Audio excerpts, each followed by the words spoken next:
Kahit regular lang na langis, ang ganda, no? Mas maganda nga daw to, sabi ng iba eh.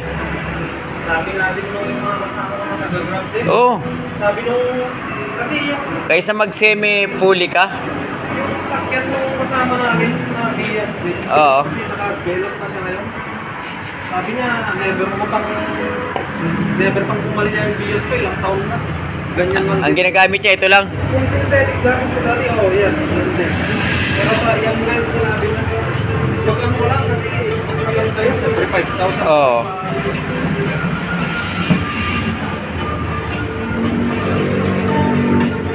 Ayos naman, ayos naman. Oo, magandang langis yan eh.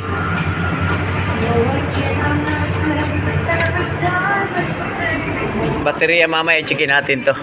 Pa-check na lang. Brake fluid mo, marami pa. Coolant, Sine-check mo. dami pa. Filter. So bagong bago pa oh. Hangin lang to. Saka yung makina. Sige sir, start mo sir. Pasuyo sir, start. Ilan taon na itong battery mo? Buwan pa? Sige daw, start.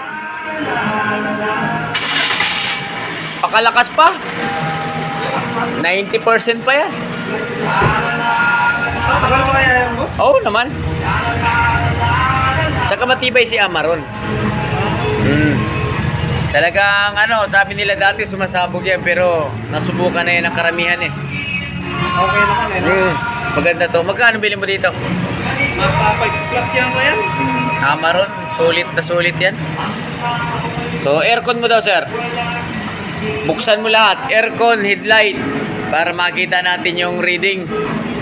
Nakaload na yung aircon, headlight. Yan, ayan mga boss no. Papakita lang natin naka-headlight. Tapos naka-on yung aircon. Tingnan natin yung 13.6.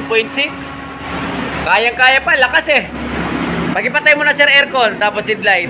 Makina, checkin natin yung So, goods na goods pa ang battery ni boss no. Checkin na natin yung langis.